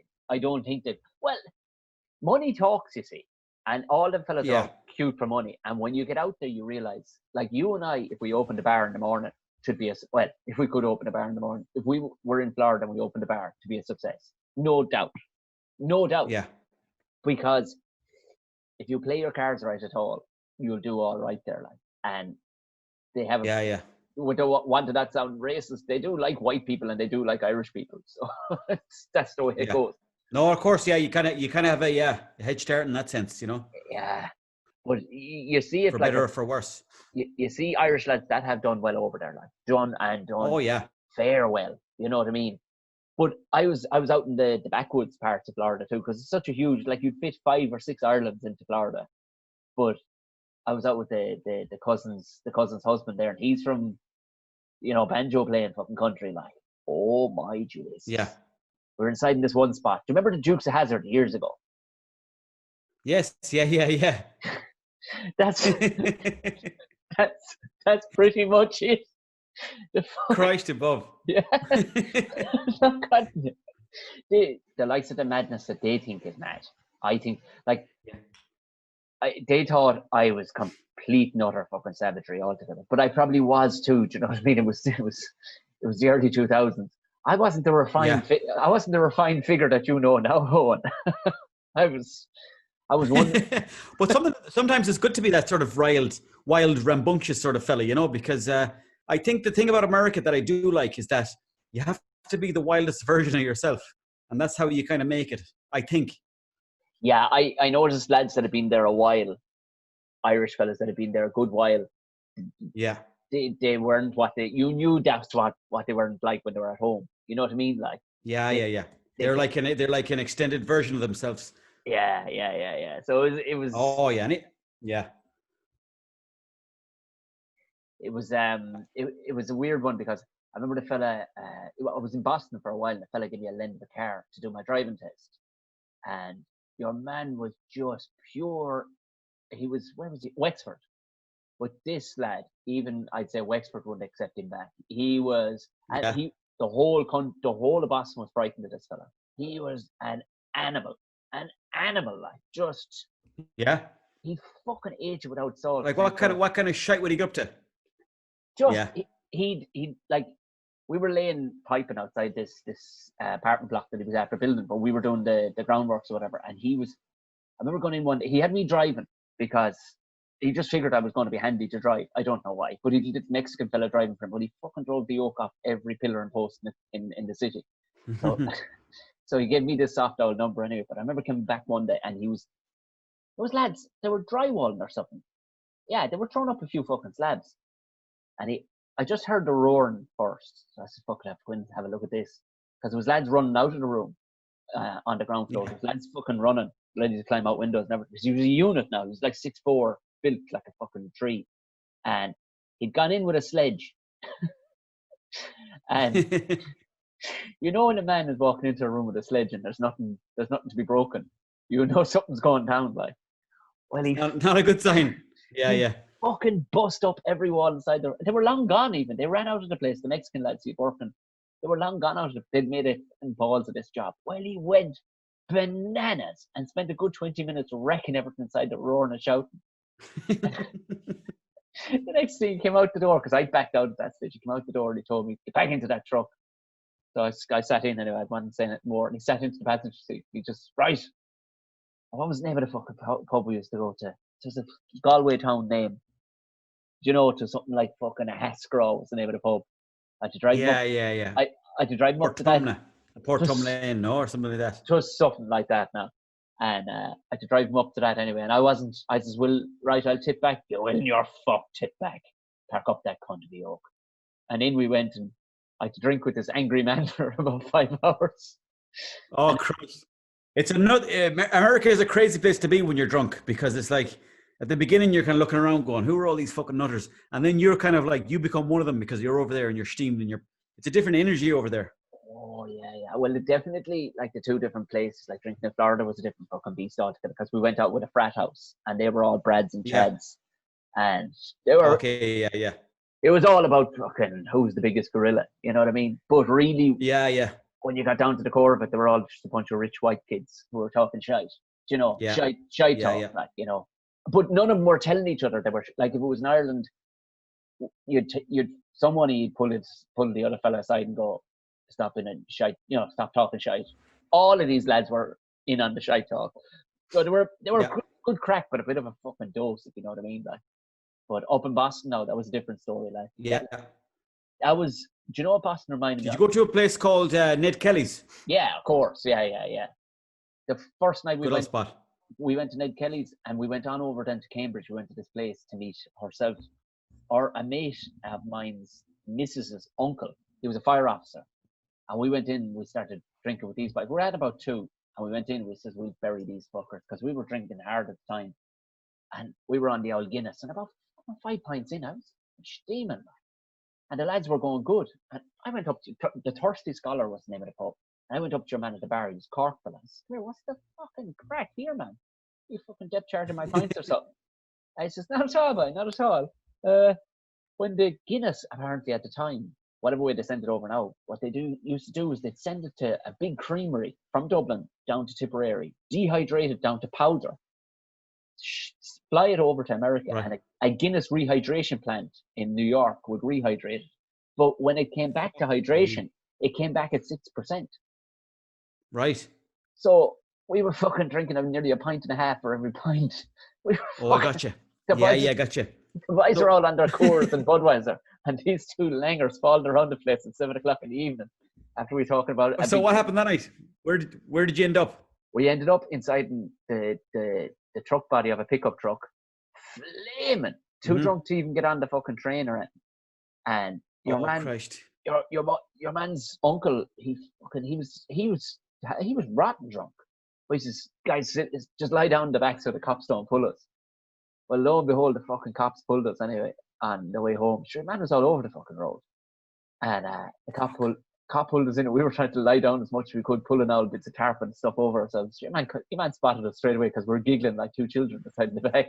Fucking smell of fart apples and everything. And your man, Yeah. but your man went up to the window, right? And he threw out. He was the chief of the fire house, and he threw out his badge to your man. And he says, right. He says, have you had much? He says, I've had a fucking load. He says, I've had fucking heaps of it. And your man says, right, where are you off to? He says, well, I've dropped these two fucking pricks home. He says, all right, boys. Your man pulled back the tarpaulin. And he says, into the car, come on. You can't be inside that. Whatever about your man, he says, you can't be inside that fucking thing. So your man threw us into the cop car and drove us home, and your man followed us behind. And your man slept on our couch that night. But that Christ. Were the Irish cops? They were Irish, Irish. O'Brien was your man's name, like, but he was like third. Yeah. But immediately his accent started getting. Is it amazing the way how patriotic? Yeah, they're so patriotic towards the Irish that even if they're 3 times removed, they're like, oh yeah, I used to have a great grandmother down in Cork, and they let you away with stuff over there. It was during Mayor what was his name? Giuliani's reign in New York at the time. Myself and another fella, Jerry. Jerry was straight out of Wish Cork. He was I'll tell you a story about Jerry on another podcast that will actually make you fucking cry. Jerry was like, he was built for the buildings because he was such, like, I'd say to this day, he still hasn't met a woman, like, you know what I mean? But he's just enough. You put a lovely fella to go on a session with, you know what I mean? No badness in him, as you'd say yourself. No badness in him. Yeah. But he was too wild for a woman, like, you know, that kind of way. Just fucking. Yeah. We crossed the road up by Times Square. You were talking about it the last day about Mayo and green and red. We crossed, but Mayor Giuliani had brought in zero fucking tolerance on everything. He was cleaning up New York. There was nothing going down. So even to cross the road wrong, which they call jaywalking, rather than going across at a fucking zebra crossing, you just jaywalking. Yeah. You wander across your own way at a fucking angle, like, you know. Which the two of us, we were on the sauce, and we were on a all day session. It was a lovely session. Now we fucking drank all the way from Manhattan up to the fucking Bronx. It was sobering up just enough between bars that you could, and it was like, that sounds like a dream. And then the energy of the place as well. Oh, stopped us buzzing. It was a Friday and people were getting off work and starting drinking themselves at 3 o'clock. I'm sure we were in everybody's party. We crossed the road at one stage to get across to Ashford to something now like fucking Dirty Nelly's or Spud Murphy's or some fucking thing, you know. And we crossed the road at an angle and 2 cops came out of nowhere and fucking cornered the 2 of us. What the hell are you guys doing? And they were ready to write us a ticket, like $100 each. And and Jerry pipes up and said, "Oh, Jesus, don't fucking arrest me. Don't arrest me." You thought he was going to do a hard slammer time with some top boys. The boys are going to give us a fucking fine. That was it, you know. But he turns around. I mean, your man caught me roaring laughing because Jerry never stopped making me laugh the way he spoke, especially when you had a few drinks in him. Right? And he goes, "Where you boys from?" Jerry says, "I'm from Ireland." He goes, "Oh, fucking really? I wouldn't have guessed. I meant where in Ireland." So the two big bacon and cabbage heads and the 2 boys here. Oh, yeah. Roast. Oh, you stand out a mile in America. Even the Irish stand out a mile. Like, you could be walking around. I remember I got to New York once. So I was going out with a woman before from France. And we went to New York. We were living in Montreal at the time. And we came down to New York on a bus. And the first 3 lads we met were fucking Irish lads, and they were standing in the door with like, "How are you getting on?" And I knew I could see them about fucking half a mile away, and I was like, they're definitely Irish. And they were standing in the door, but we arrived there like at 6 o'clock in the morning because the bus, for whatever reason, it was a nighttime bus. It was cheaper to get there. And when we got there in the morning, 3 lads standing in the doorway, all smoking like just cigarettes in the claw, going, "How are you getting on?" And I just thought to myself, there's just clearly 3 lads who decided to keep going on the piss all fucking night long, and just, you could just see it on them, you know. It's a genetic fucking thing, like, and I don't think any other nationality smoke fags in the claw either. Like, you know, there's no, like when not like the Irish people, no. There's no, like, if there's piss and rain and you were smoking a rollie, fair enough, because it will disintegrate. But lads that smoke out in the splitting heat inside the club, it's like a hard man way of doing it, isn't it? Oh, it's because it's almost like you don't want your mother seeing it, so you're hiding it in the claw. But your hand will stink afterwards, so she'll definitely smell it off you regardless. Like, exactly, yeah.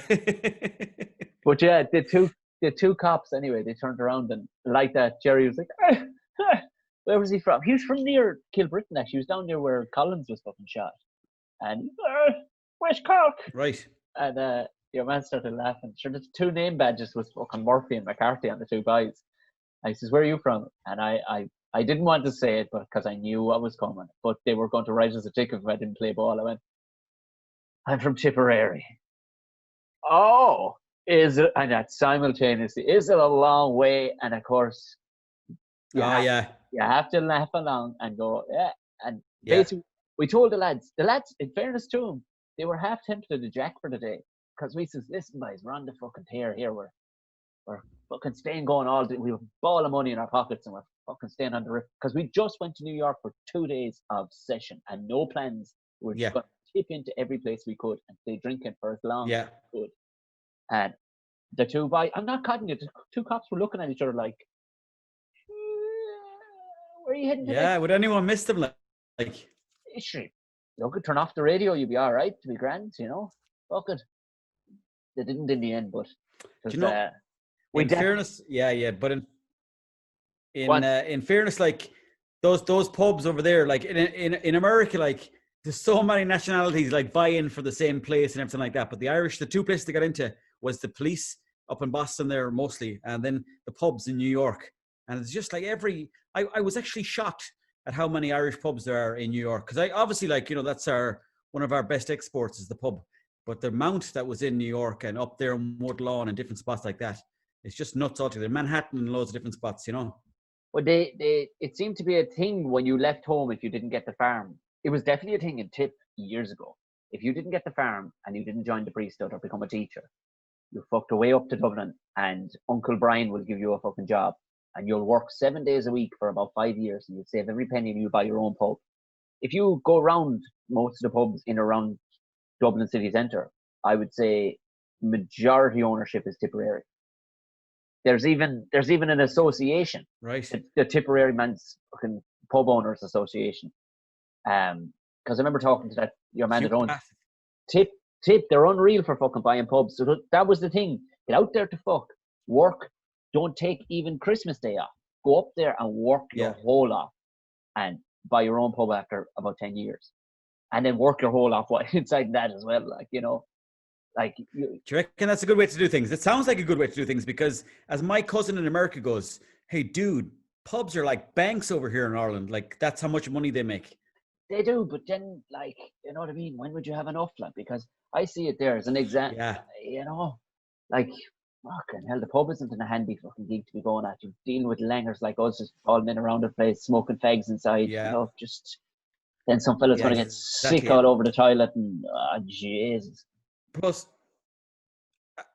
the thing as well is when you work in a pub, never mind being the manager or the owner of the place, you get into a habit of like, "Irish, fuck it, I'll have a drink myself now after work because everyone else is drinking." You're around people that drink and you're around people that smoke, and you end up.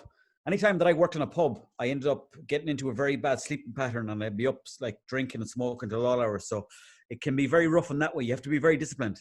Sure, your insurance goes up if you work in a pub. You know that your car insurance, it goes up if you say you're a publican. Yeah. Entertainers too, it goes up a little bit, but not significant. But it goes up for if you're a pub owner or a hotelier.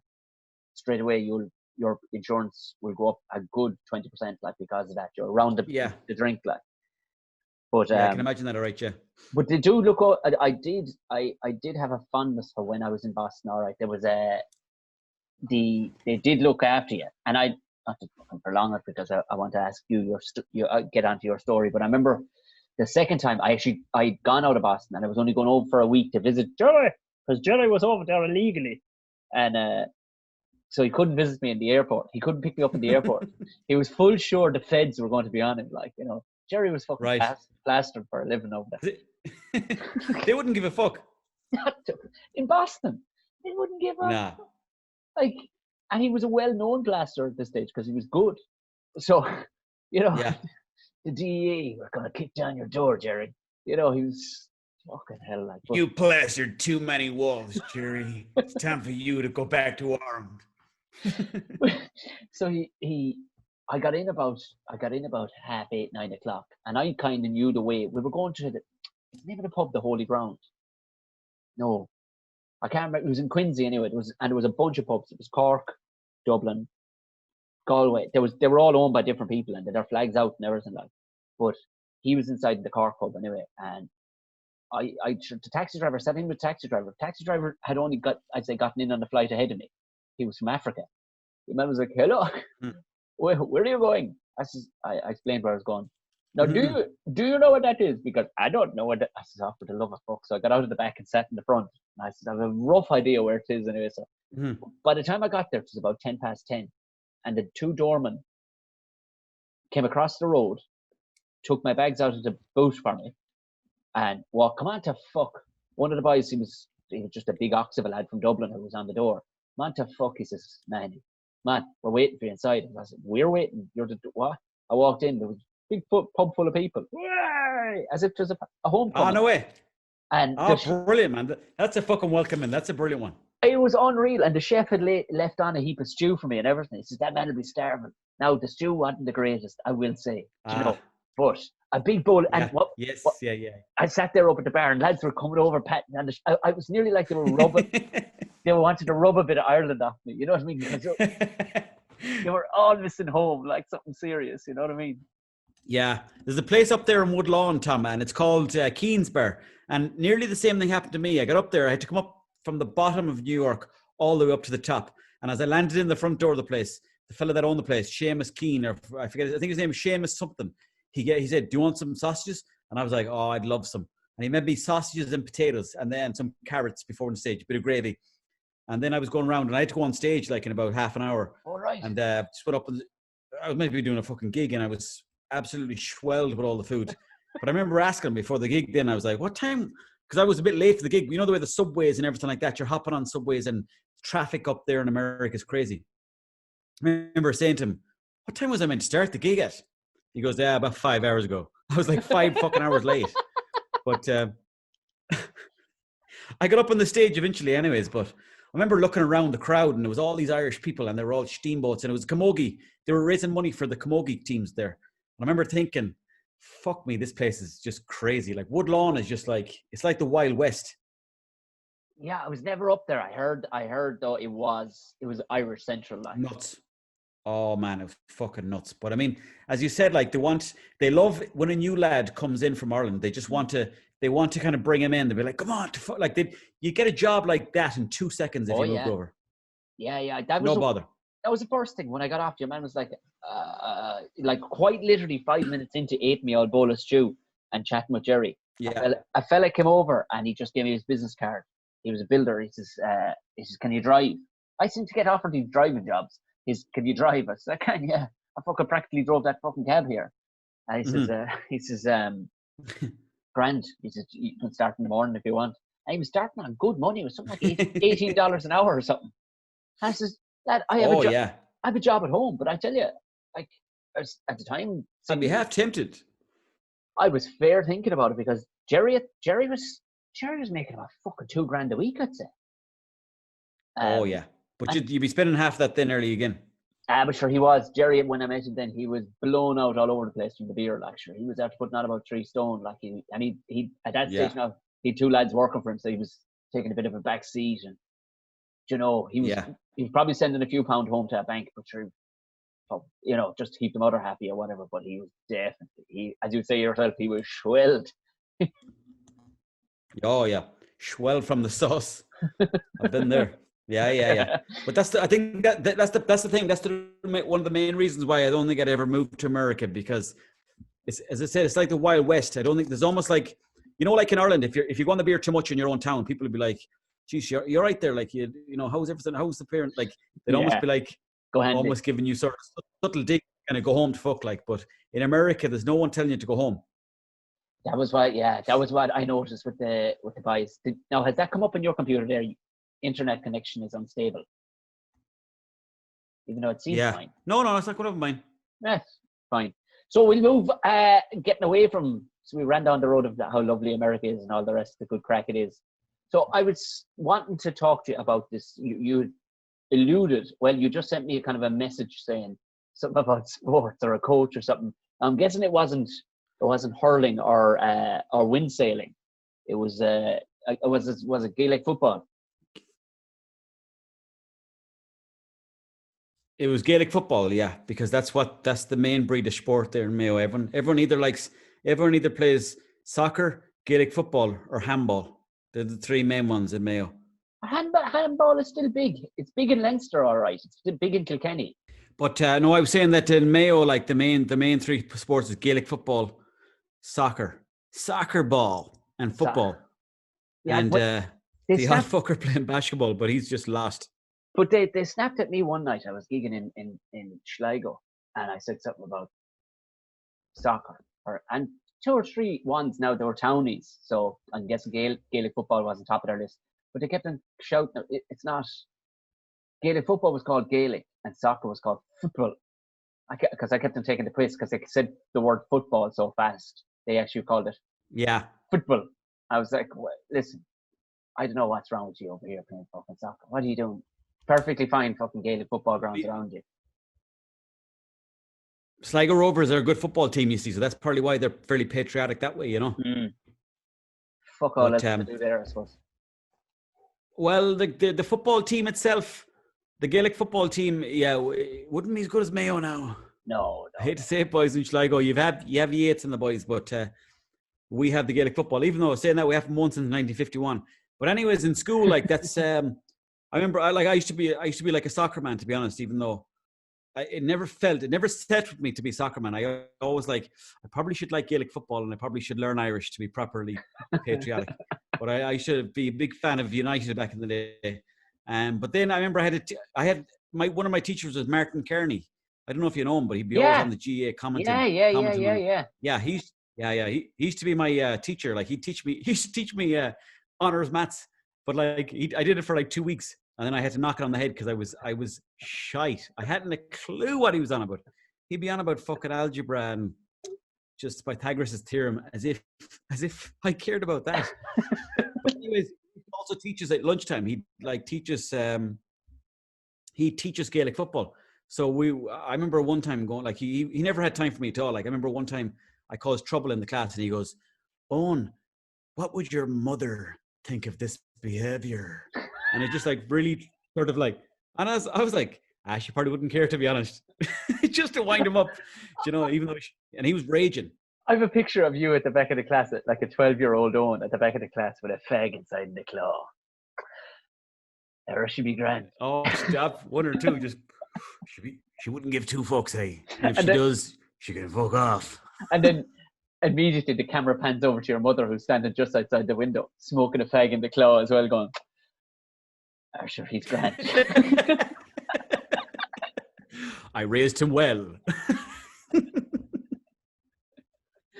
Here, Owen, throws out the skins there, will ya? But anyways, one lunchtime. Did you bring the roaches to school again, you cunt?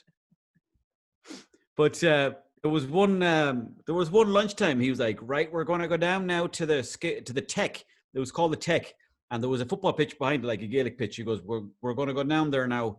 We're going to play a bit of ball." So I was like, "Sam, we'll go down." And I went down anyways, and I was sure I'm only 5'9" now. Never mind, the time I was about 5'6", and all the lads were do you know the way some lads would be taller, so. There was one in particular, heartthrob in the class that everyone fancied, and he was good at football. And I was like, "I'll show this cunt." And I just gave it fucking everything. For 1 hour, I gave it everything. And I was grabbing balls and I was knocking balls over the bar, and I was like, "Jesus Christ, maybe not too bad at this." And he never gave me one compliment for the whole game, not one for the whole training session. He never said one thing to me, and I marked the other lad out of this. Now he is much better than me. He was much better than me, but for one game, I marked him out of it. But the other coach, the fucking not the manager, but the sort of the side manager. What you call him again? The side manager, assistant coach. Assistant coach, yeah. It goes to show how much I know about it. The sub coach. Well, he was like watching me. He goes, do you know what, Owen, I actually want you. Would you mind coming to a game there one of the days? And I was like, no bother at all. So I went to one of the games anyways, and it was up played at the main pitch. I think we were playing Kelchima, which is the town over from us. So I was on the subs bench, and we were hammering them, absolutely hammering them. But on the sideline, I was just like passing a ball with some other lad, and it was very cold at the time. And I remember for some reason, whatever way, like, you know, the Gaelic footballs, the O'Neills, they were like kicking a block of concrete. whatever way, like I kind of really sort of, I tried to keep hitting the ball with the lacers, but whatever way, it hit the top of my toe, and it went straight into your man's sort of temple. And he just went down, he goes, oh God. Which coach was this? He goes, oh God. The assistant. This is not Karen, this is the assistant, the fella that wanted me up playing. And he goes, oh God. And he went down his honkers for about 2 minutes. And I kept going to him, geez, I'm sorry, manager. Like, I was only about 13 and he was a grown man at the time, still is. But he's a grown man. And he was like, oh God. And then Carney turned around and he goes, what's happening? And then the team was still going on, like the game was still going on. But he goes, Colgan's after kicking the ball at me. And he started crying. And actually, like, our subs were looking at him going, why is he crying? Like, did he bring up something from his childhood or what happened? And then Carney, even the teacher had to go, no, I don't think he meant it. It's grand. And then the assistant coach goes, no. He meant to do it. Sure, I just kicked the ball up. Like, I completely miskicked the ball. But ever since that, then I never played GAA football ever again. But that was a very short career, you know. But apparently they were meant to bring me on for that game, but they never brought me on. Then I was just. Oh.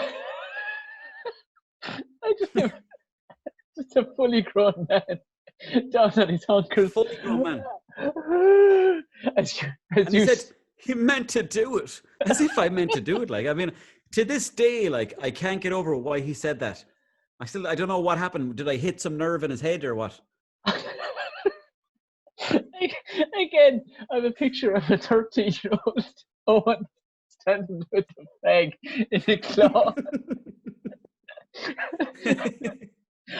Eyeballing Carney in your full kit, eyeballing Carney going, you're fucking right, I meant to fucking do it.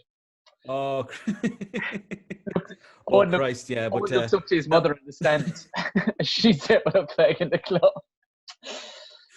Good job, son. That's my boy. But the funny thing about that then as well is letting Massey look, he gave me a look at Massey. Shake it. It was like he took it out in the whole family. So who got it next, did you say? How do you mean? What do you mean? Oh, sorry, because I lost you there for a second. I thought you said he took it out in somebody else in the family.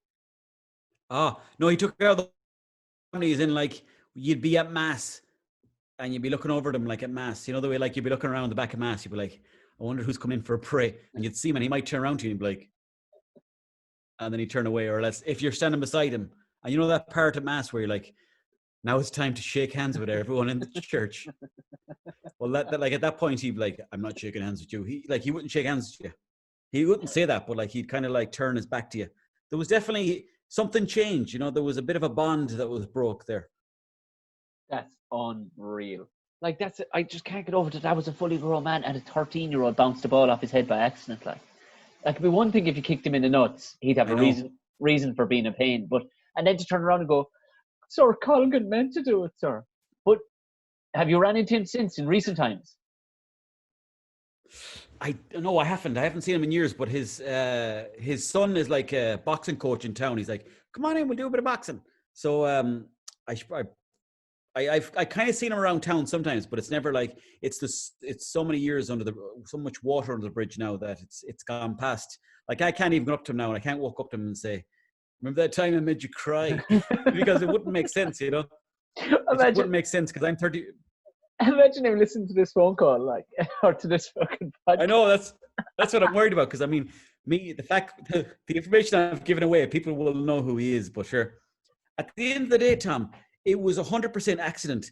The ball, it was very cold. The ball was very heavy. I think there was a bit of water in the ball. I did kick it hard, but it didn't warrant tears, and it didn't warrant him saying to a child, "He meant to do it."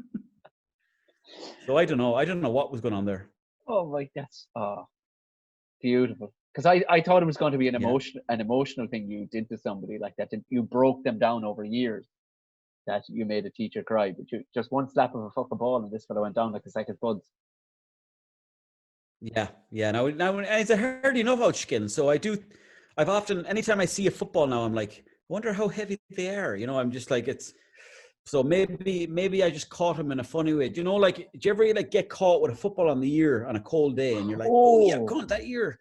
Or you put the hands up with forgetting to put the thumbs behind, and the next thing the ball prangs straight off the top of your fingers. Oh, stop. Yeah, no, that's what I was thinking. Maybe I caught him somewhere in the head that the same sort of effect happened to him. Maybe he hadn't his breakfast that morning and maybe something else had happened to him. I don't know. Maybe he had an argument with the wife or something. As your mother stands behind going, fucking. But to tell you one thing, Tom, I've a few other fairly funny stories when it comes to the Gaelic football. There was another time as well. We were playing some team, and they only had 14 players. And I think actually even we might have given them one or two players. Sure, like the players that we gave them, they were just passing the ball back to our own team. But I remember we were hammering them anyways. It must have been like it was a Gaelic football game. We're hammering them by about 20 or 30 points. But the manager, Carney, again said to me, he goes, "Colgan, come on, get ready, you're coming on." And I was like, nah, I'll leave it. And like this was during like school hours. So like, you know, if you were going to the games, you kind of had to come on. I was like, nah, just cut me arse. I'm glad. He goes, "Come on, there's 20 minutes left. Come on." I was like, no. And he's like, "Colgan, you fucker, come on, get the fuck on." So I come on then, and I was like, and he was roaring at me for the whole game. He goes, "Would you fucking run for it, will you?" And I was like, "I don't even want to be on here, mate. This is your choice." But I got the ball and I did a bit of tapping around the place. But Gaelic football is a hard sport, you know. I wasn't really that much into it. Not as much as that lad. And he clearly he's into it a lot because he commentates on the GA the whole time. And he's a very good commentator, but man to man, he deserves I deserve an apology from that man. But you know, swings and roundabouts, you know. I should apologize to the other lad, so it's karma. Well, who knows? You might have a fucking cannon of a right foot on you and you didn't know it. They didn't develop it. Well, that's the thing. But like, Tom, I kind of liked soccer. I hate saying that word soccer, but I like soccer more. Like one time we were in training up at the pitch there, and I remember the ball fell onto the ground. I tapped the ball around one lad, kept the ball on the ground, like I didn't pick it up. I ran around him, and then I scored a lovely goal. And the manager didn't even say anything to me. He goes, like, he looked over me as if to say, like, "Nah, I'm not counting that one because you didn't pick up." They were all about, you better pick up that ball. That's what Gaelic football's all about. They didn't want to see soccer at all. They hated it. Oh, right. Yeah. Sure. I mean, yeah. There was lads that were Gaelic footballers in our school. The crossover, like, and we got to have, because we went to just a regular vocational school, a regular tech, and we got to have a rugby team in sixth year because the principal fucked off for, I don't know, took a year out or something. But the fella that came in went, "Oh yeah," because it wasn't posh rugby clubs, like it was all just country boy rugby clubs, because that's the way it is in Munster. You know what I mean? It goes hand in hand. But I'll never forget there was two lads playing on a minor football team, Tipperary football team, two twin brothers, fucking huge. About even in junior cert year, they were like 6'4" or something. Both fucking rockets. Didn't know one end of a rugby ball from the other, but sure, it didn't matter. Put about two of them out in the wings. They were fucking bullets. And this is like, I swear to God, this is like something out of the Hardy box, right? This would have been 90.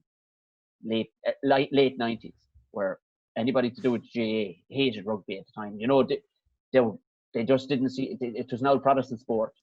But this fella actually Yeah. rang the mother's house, the landline, and muffled his voice, right?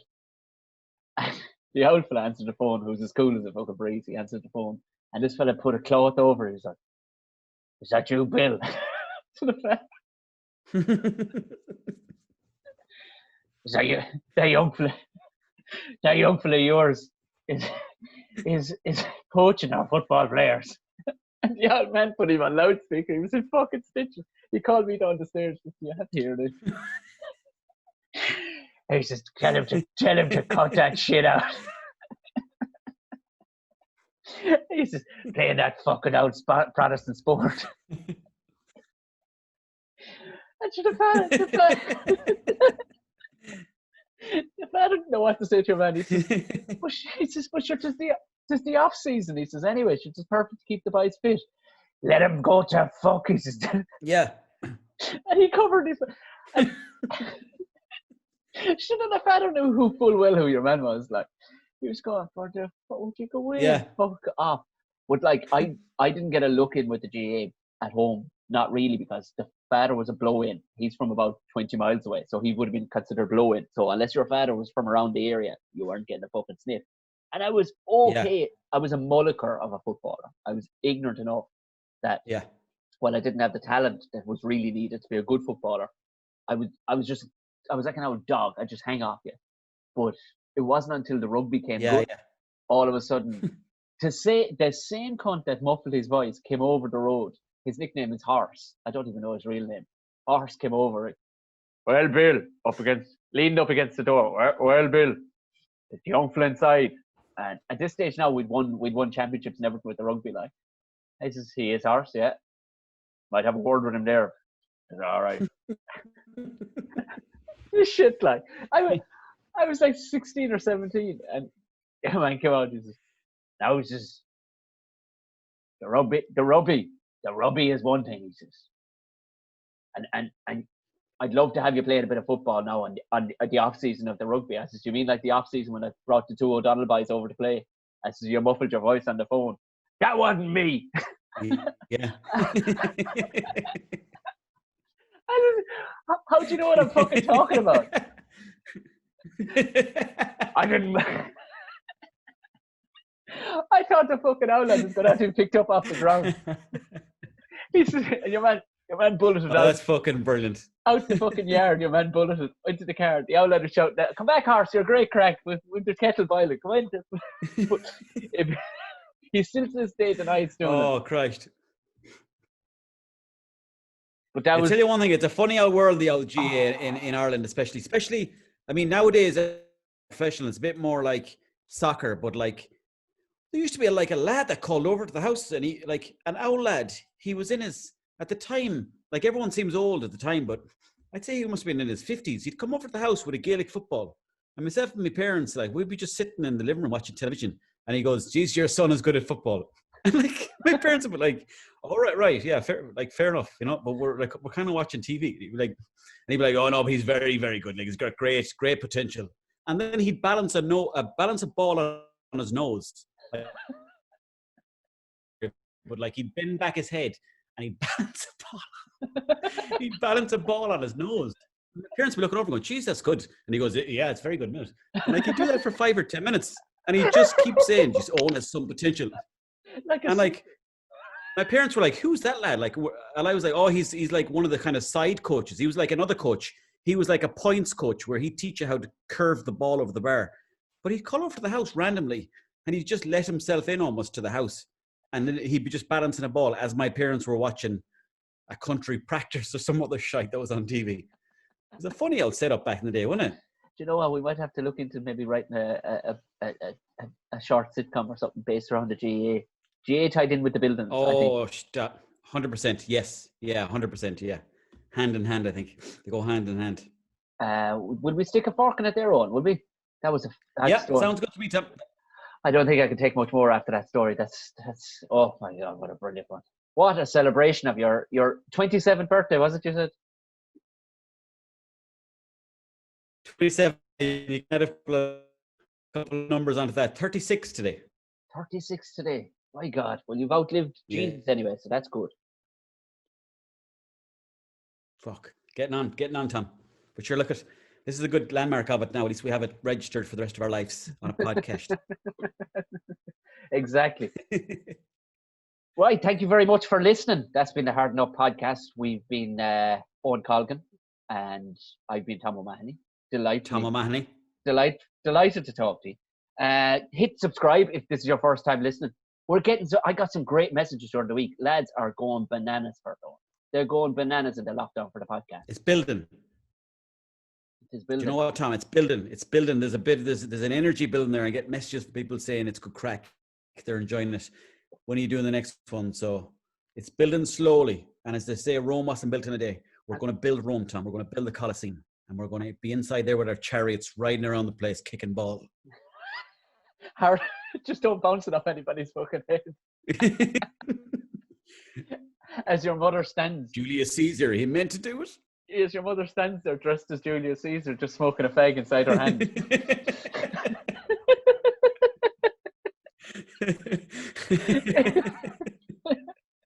I like that. The image of that. My mother in every situation just smoking roadies going, that's the babbing. O'Neill. Goodbye. You're doing your mammy proud. As she gives the thumbs up across the Colosseum. Good job. Imagine someone going around with a box of Amberleaf from the Colosseum. Did it ever happen? I don't know. No, but do give the podcast a like. We would appreciate it. We're enjoying the crack. It's a great outlet for for stories and stuff like that. Nostalgia, you know. Oh, it is. And also give it a 5-star rating if you are listening on Apple Podcasts, because that allows more people to see it and in turn shares the goodwill. If you don't even want to do any of that, just grab a screen grabber when where you're listening to, tag one of us in it, or tag the Harden Up podcast on our Instagram. So we'll repost it out there for everybody to find it out. We're on all the usual platforms. We'll be coming to a town near you when this lockdown ends, so we can actually make some plans and get it out on the road. Because sure, look at myself and Owen are just going to smoke fags, eat mate, and drink pints all over Ireland while doing podcasts, probably in your home. Sounds like an absolute dream, Tom. Owen, goodbye.